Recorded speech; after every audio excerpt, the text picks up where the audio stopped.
السلام علیکم ورحمۃ اللہ وبرکاتہ۔ الحمدللہ والصلاة والسلام علی رسول اللہ نبینا محمد وعلی آلہ وصحبہ ومن والاه، اما بعد فاعوذ باللہ من الشیطان الرجیم، بسم اللہ الرحمن الرحیم۔ قال اللہ تبارک وتعالی ووصینا الانسان بوالدیہ احسانا حملته امه وهنا على وهن وفصاله في عامين وقال عز وجل وقضى ربك ألا تعبدوا إلا إياه وبالوالدين إحسانا إما يبلغن عندك الكبر أحدهما أو كلاهما فلا تقل لهما أف ولا تنهرهما وقل لهما قولا كريما۔ باب تحریم العقوق وقطیعۃ الرحم۔ گزشتہ دروس میں آپ کے سامنے ماں باپ کے حقوق کے بارے میں یہ بات بیان کی گئی کہ ماں باپ کے ساتھ اچھا سلوک کرنا اور رشتہ داروں کے ساتھ اچھا سلوک کرنا، یہ دین اسلام نے ہر ایک مسلمان پر یہ حق واجب کیا ہے۔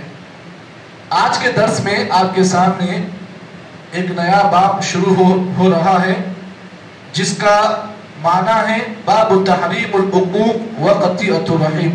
اس بات کا بیان کہ ماں باپ کے ساتھ حق تلفی کرنا، ماں باپ کے ساتھ غلط سلوک کرنا یہ حرام ہے، اور ساتھ ہی ساتھ رشتہ داری کو توڑنا یہ بھی حرام ہے۔ معلوم یہ ہوا کہ ماں باپ کے ساتھ اچھا سلوک نہ کرنا، ماں باپ کی نافرمانی کرنا اور رشتوں کو توڑنا یہ ایک ایسا گناہ ہے، دین اسلام نے اس گناہ کو ہر ایک مسلمان پر حرام قرار دیا ہے۔ اب آئیے اس سلسلے میں پہلی حدیث جو آج کے درس میں آپ کے سامنے میں پیش کرنے جا رہا ہوں، اس حدیث کے اندر اللہ کے نبی صلی اللہ علیہ وسلم نے ہر ایک مسلمان کو خصوصی طور پر ان 4 گناہوں سے بچنے کا اللہ کے نبی نے حکم دیا ہے، اور یہ 4 گناہ ایسے ہیں کہ اللہ کے نبی صلی اللہ علیہ وسلم نے ان 4 گناہوں کے سلسلے میں آپ صلی اللہ علیہ وسلم نے بچنے کا آپ نے حکم دیا ہے۔ آئیے حدیث کو سن لیں۔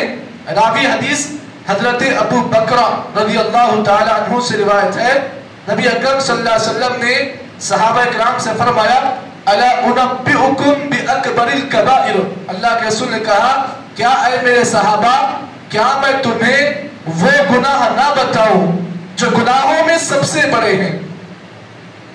اب عام طور پر انسان جو گناہ کرتا ہے وہ گناہ 2 قسم کے ہوتے ہیں، یا تو چھوٹے گناہ صغیرہ گناہ یا تو کبیرہ گناہ۔ اور آپ جانتے ہیں صغیرہ گناہ جو نمازوں کے ذریعے سے، نیک کاموں کے ذریعے سے وہ چھوٹے گناہ معاف ہو جاتے ہیں، لیکن کبیرہ گناہوں کے سلسلے میں یہ بات آپ یاد رکھیں، اگر کوئی انسان کبیرہ گناہ کر کر بغیر توبہ کے اگر مر جاتا ہے تو انسان ہمیشہ ہمیشہ کا جہنمی ہے۔ تو معلوم یہ ہوا کبیرہ گناہوں کے سلسلے میں یہ اصول ہمیشہ آپ یاد رکھیں کہ اگر کوئی آدمی کبیرہ گناہ کر لیتا ہے اور بغیر توبہ کے مر جاتا ہے تو دین اسلام نے ایسے انسان کے لیے جنت کو حرام کر دیا ہے، ایسا شخص ہمیشہ ہمیشہ جہنمی ہوگا۔ اب آئیے کبیرہ گناہوں کو اگر پہچاننا ہے تو ہمیں کیسے معلوم ہوگا کہ ہم نے کبیرہ گناہ کیا ہے؟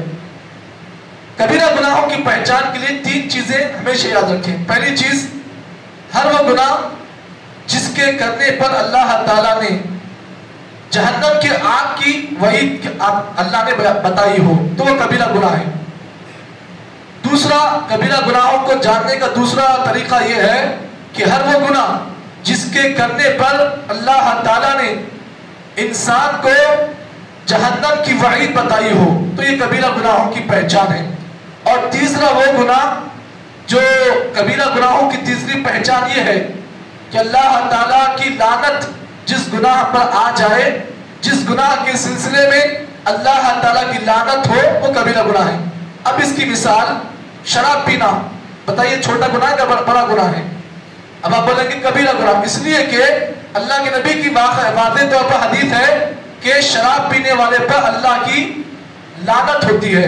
تو معلوم یہ ہوا ہر وہ گناہ جس کے کرنے پر اللہ کی لعنت ہو تو وہ کبیرہ گناہ ہے۔ اب آئیے اس حدیث کو ہم سمجھیں۔